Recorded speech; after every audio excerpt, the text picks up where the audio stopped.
What appears as the ultimate paradise is, in truth, a domain where surrender leads to eternal enslavement, and resistance demands an unyielding fortitude that few can muster. This is the Realm of Slaanesh, the Dark Prince of Chaos. The ones who enter too deep find themselves hopelessly lost, their resolve crumbling as their most primal desires are laid bare and turned against them. Mighty Daemons of Khorne, who have sought to breach Slanesh's palace, have been turned to white sand, put to rest in a place where they will no longer gather skulls for their master. Sorcerous heralds of Tzeentch, their minds filled with endless schemes and ambitions, have found themselves paralyzed by visions of ultimate knowledge, truths so overwhelming that their forms unraveled into shimmering motes of despair.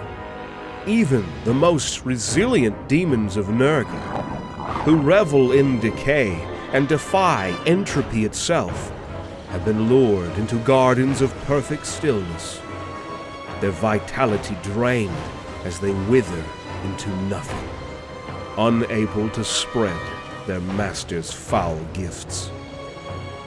Endless souls linger in eternal torment within the palace of Slaanesh, victims of their inability to resist the temptations that ensnare them, from kings to peasants, from once mighty champions of mortal empires to the ageless minions of the Chaos Gods. All are bound in a cycle of suffering and longing. They are trapped in forms that reflect their unfulfilled desires, some frozen in moments of hollow ecstasy, others locked in endless pursuit of what they can never attain.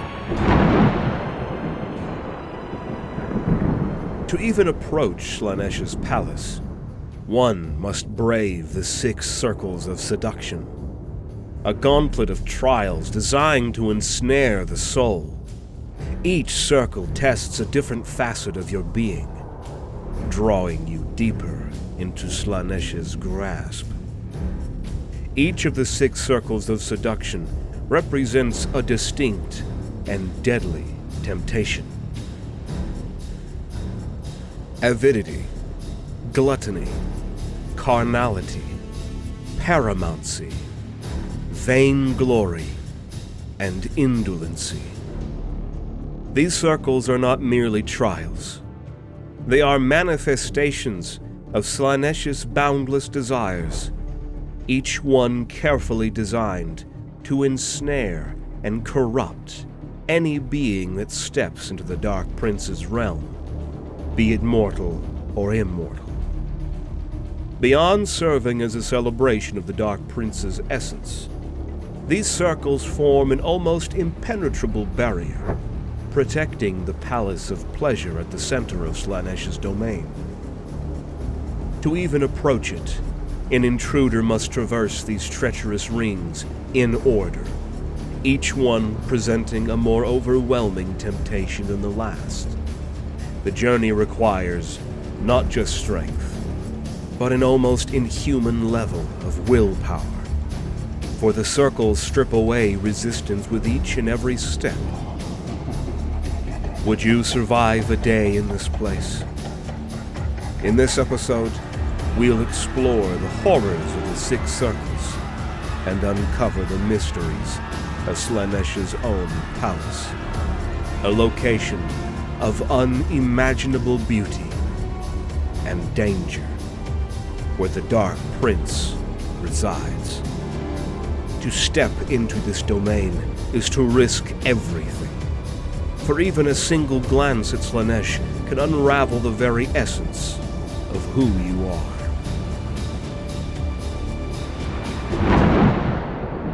The first trial on the path to Slanesh's palace is the Circle of Avidity, a realm where desires are no longer abstract cravings, but tangible temptations.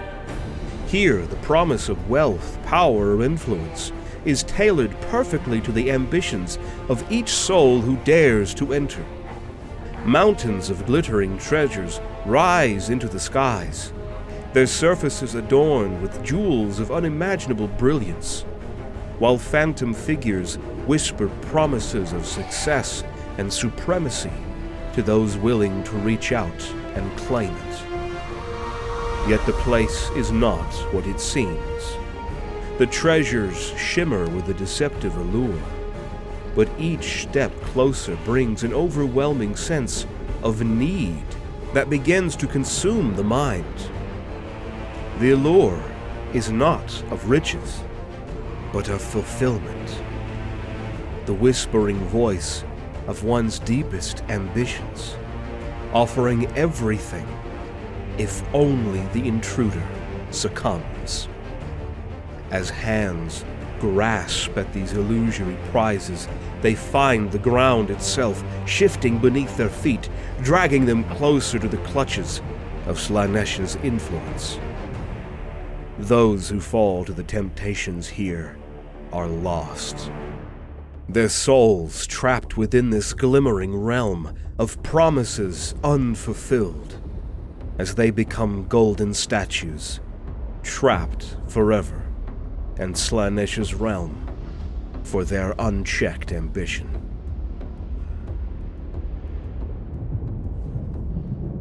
I saw the unending suffering of the poor souls damned to that cruel place.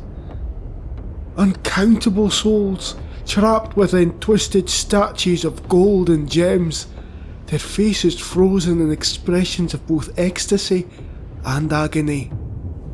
Their mouths were open as if to scream, but no sound came forth. No, only the glint of jewels that adorned their tortured forms. Each one had reached for their heart's desire, only to become part of the glittering nightmare that now surrounded them. I could feel their despair, their regret, echoing in the air like a silent plea for freedom that would never come. It was as though the treasures themselves had a life of their own, feeding on the souls of the damned to maintain their terrible beauty. And yet, for all the horror, I felt the pull, the temptation to join them, to reach out and claim what my heart whispered that I deserved.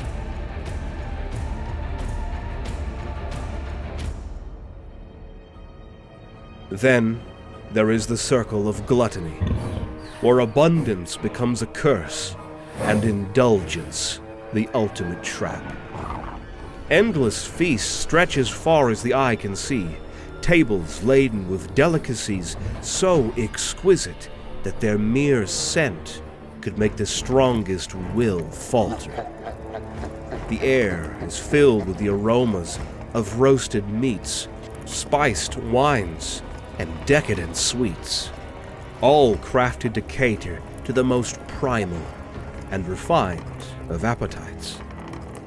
Servants, their forms unnervingly perfect, glide between the tables, offering morsels and goblets that seem impossible to refuse.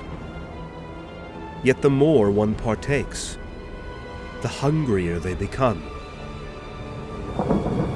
As the food and drink twist their senses, leaving an unquenchable craving for more. Those who succumb find themselves trapped in an endless cycle of consumption, their bodies swelling grotesquely, their minds dulled by overindulgence, until they become part of the feast itself.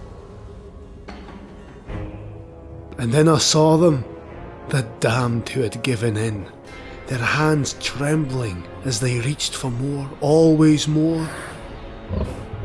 Their eyes were wide with hunger, but their faces twisted in anguish, as if they knew they were consuming their own freedom with every bite.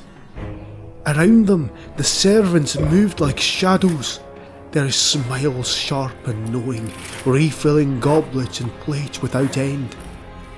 And then I noticed the ones who could no longer eat slumped in their chairs, their bloated forms still, yet their eyes followed me, pleading silently for release. But there was no release. Not here.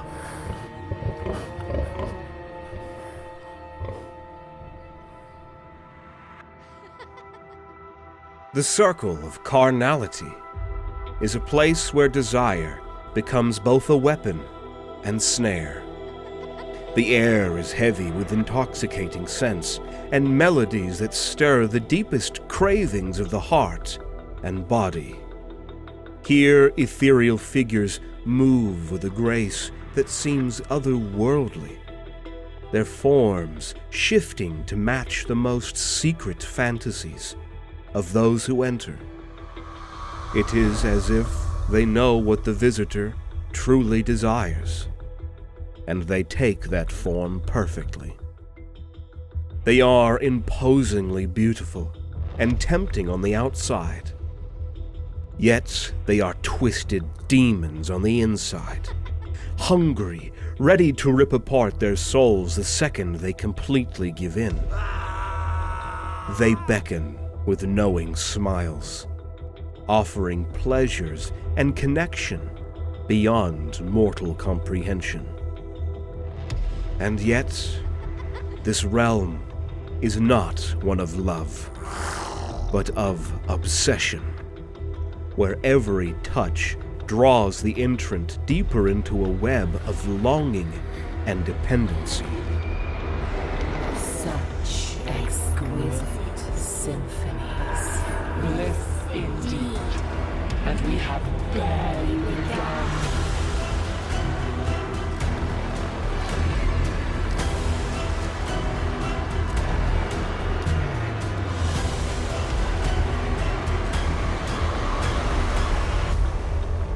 The longer one remains, the more blurred the line between fulfillment and enslavement becomes.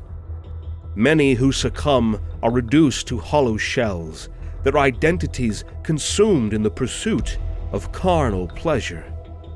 Their souls left to wander the circle as shadows of what they once were, ever looking for more and more, until what they crave is no longer what they thought, but a much darker, more sinister and twisted version of their own desires. To pass through this trial is to resist the pull of one's own desires and confront the truth of what lies behind the allure. They danced around me, their movements impossibly fluid, their faces shifting perfectly into reflections of my own desires. I could feel their touch without them even reaching for me, a warmth that promised everything I thought I wanted. But as I stared into their eyes, I saw it. Emptiness. A void so vast it threatened to swallow me whole. They weren't offering joy or love. They were offering me oblivion. And in that moment I knew if I gave in, I would lose myself entirely. The circle of paramountcy is a realm where power and dominance reign supreme. Its landscape is an ever-shifting array of thrones, rings, jewels, crowns, and scepters, each one gleaming with the promise of authority and command. Those who enter find themselves surrounded by visions of conquest and victory, illusions of themselves exalted above all others. The air hums with the voices of supplicants and the cheers of adoration, as if the world itself has bent to their will. Yet the power offered here is a lie, a fragile illusion that demands complete submission to maintain. Those who seize it become consumed by their own ambitions, their minds and souls twisted until they are nothing more than puppets, enslaved by the very power they sought to wield. To pass through this circle requires the strength to deny the allure of supremacy, and the wisdom to see that true power lies not in control, but in the ability to let go. Suddenly I sat upon a golden throne, armies kneeling at my feet, their voices in the millions chanting my name. It felt intoxicating, as if the universe itself bowed to my will. In that moment, I was everything I had ever wanted to be, unstoppable, untouchable, supreme. All the things I had worked so hard for, and even more. Before me stretched a sea of kneeling figures, warriors, kings, even gods, all bowing to me in absolute submission. All the things I deserved. But then I saw the cracks. It was faint at first, running through the throne, the crowns, the sceptres. And then I felt it. Chains. Not on them, not on my subjects, where those chains belonged, but on me. Every ounce of power I thought I held was an anchor dragging me down, deeper into something I couldn't escape. That's when I realised this wasn't a victory. This was a prison, gilded and hollow. Gathering all the willpower I had, I reached for the crown on my head, with every intention to remove it.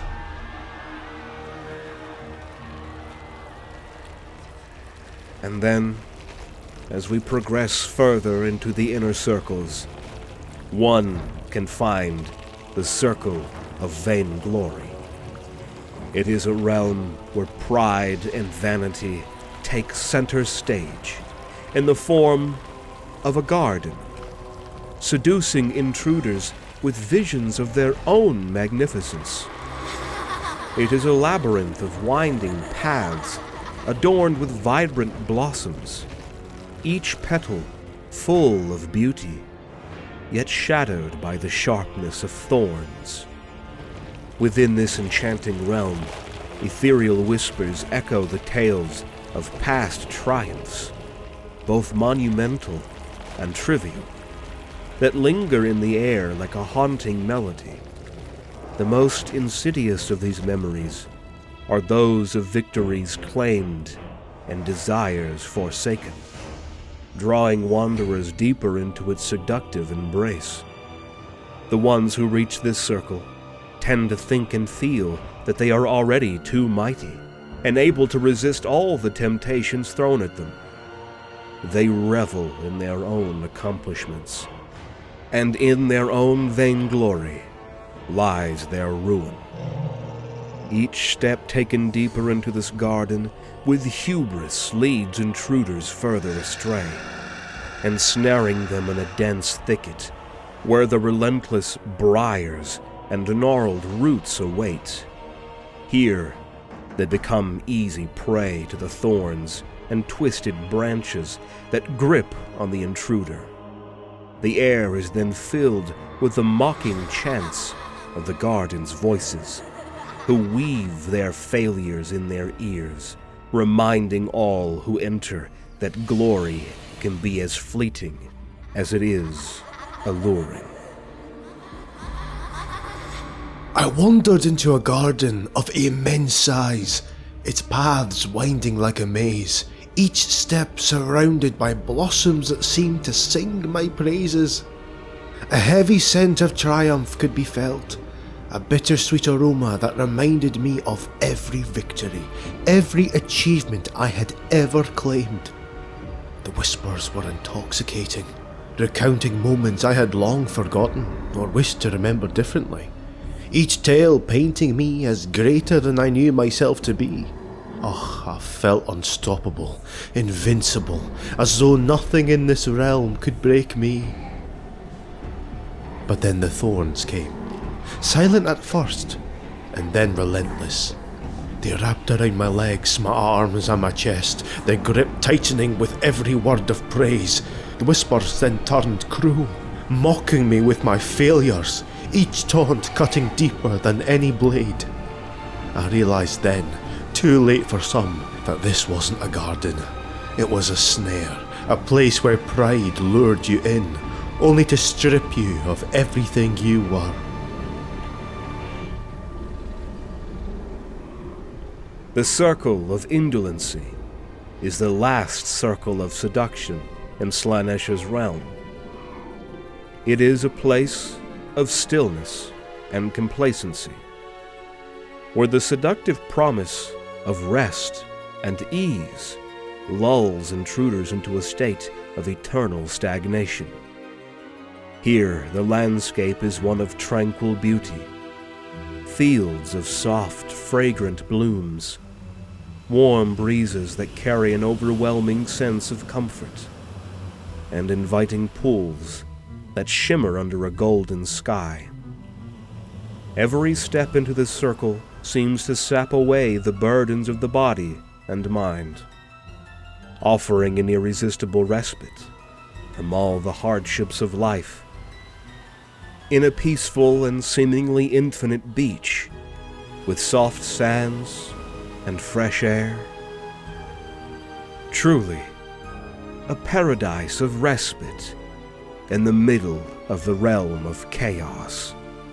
Yet this illusion is the deadliest of traps. The more one succumbs to the promise of relaxation, the more they feel their strength and willpower drain away, replaced by an overwhelming lethargy. Those who linger in this place for too long find themselves rooted in place, their will to even move being completely lost, their bodies fading into the very landscape as they become grains of sand, to become a part of the very beaches that they rest upon, and their souls becoming part of the endless calm. To escape the circle of indolency demands more than just a true resolve. One must also be capable to reject the false peace it offers, for the cost of giving in is the loss of purpose and self. I stepped into a paradise of quiet, where the air seemed to sigh with relief, and the ground beneath my feet cradled me like a soft embrace. It was perfect. The weight of my journey, the struggles I had faced, they all melted away, replaced by warmth that whispered I could stay here forever. In the middle of the realm of chaos, well, this was certainly unexpected. A welcome surprise, a well-deserved rest. A bed of flowers called to me, their scent promising sleep without dreams, a peace I'd never known. But as I reached out to touch them, I saw the truth. Faces, frozen in bliss, yet lifeless, woven into the blooms themselves. Hands that had once reached for comfort, now wilted into the grass and the white sands. Oh, my legs felt heavy, my body unwilling to move. I realised then, this peace wasn't a gift, it was a grave. And the longer I stayed, the harder it became to leave. I had to fight, not against pain or struggle, but against the sweetness, most insidious trap of all. The temptation to just let go. Could anyone survive the temptations and perils of the 6 circles of seduction to reach the heart of Slaanesh's domain? Each circle is a trial of the soul, where every attempt at advancing onwards strips away layers of resistance, leaving intruders vulnerable to the insidious allure of the Dark Prince. Few, if any, emerge unscathed from these traps of ambition, indulgence, and pride. Yet for those who somehow endure and press on through the seductive labyrinth, they are greeted not with relief, but with the ultimate challenge, the Palace of Slaanesh itself. In the center of the circles of seduction, one can find the Palace of Slaanesh. Unlike traditional strongholds, the excessive and luxurious palace serves as a haunting sanctuary for the Dark Prince's demonic followers, where the boundaries between pleasure and torment blur in nightmarish ways. The palace's exterior is adorned with elaborate carvings and statues that seem to be alive, their forms elegant and alluring, yet unsettling and unnatural. These figures whisper promises and secrets to any who approach, their voices threading into the minds of the unwary, luring them ever closer. The air around the palace hums with an otherworldly melody, like a siren's song that fills the soul with yearning and dread. Within its gilded halls, the opulence is overwhelming. Endless corridors stretch into infinity, their walls lined with the mirrors that reflect not the physical, but the innermost thoughts and desires of those who wander within. The floors are paved with precious gemstones that glow faintly underfoot, and the air is thick with a heavy mixture of perfumes of all types that intoxicate the senses. And yet, behind this veneer of beauty lies an undeniable menace. Each room, each chamber within this place is a trap, crafted to ensnare even the strongest of wills. These rooms are arenas of hedonism, not mere spaces for revelry. They are battlegrounds where mortals and demons alike engage in contests that push the limits of all types of excesses into realms of unimaginable torment.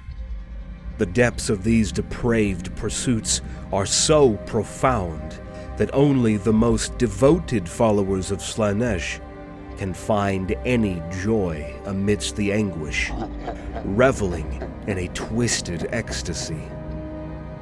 As participants surrender to their desires, they often find themselves ensnared by the very vices they sought to conquer.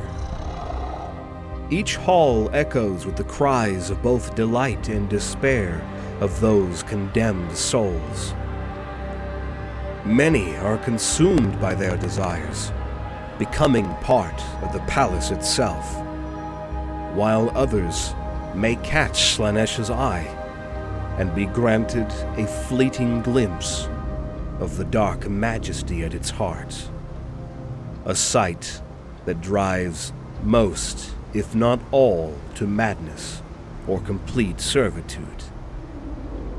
In this realm, where beauty and horror intertwine, one must ask, is the pursuit of pleasure worth the price of one's soul? Scholars and theologians argue that at the heart of the palace sits the throne room, a place of unparalleled splendor where the very essence of Slaanesh resides. The Dark Prince watches all who enter, a being of perfect grace and beauty that defies mortal comprehension.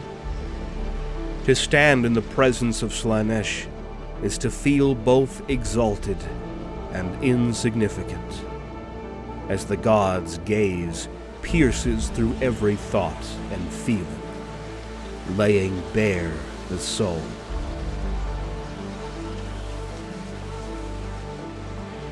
I stood in the heart of the palace, the air alive with an iridescent shimmer that danced and shifted with every breath I took.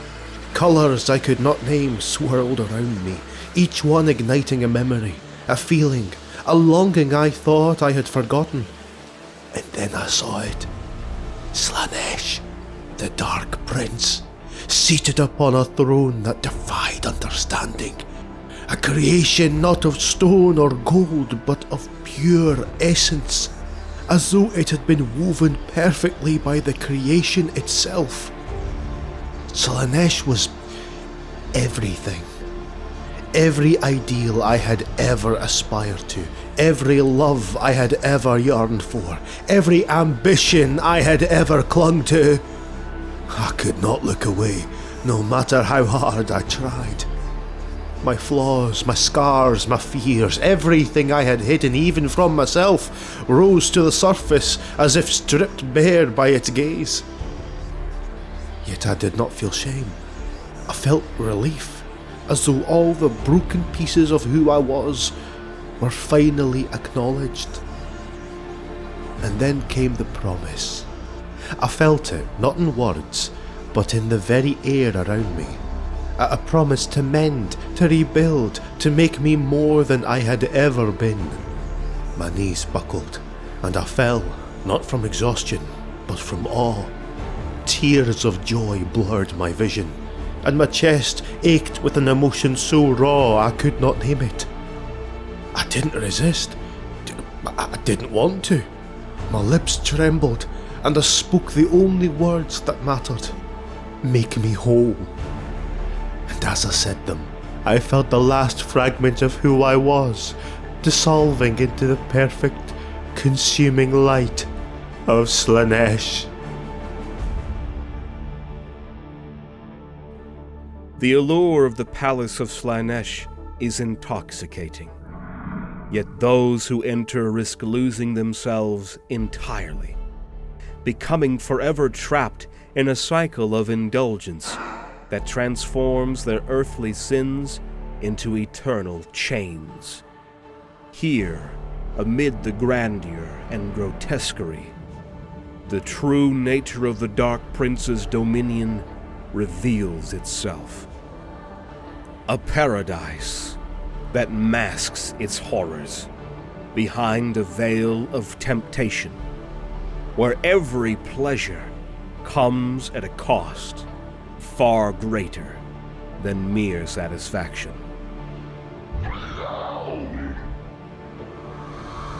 Raise buildings and sing songs in my glory.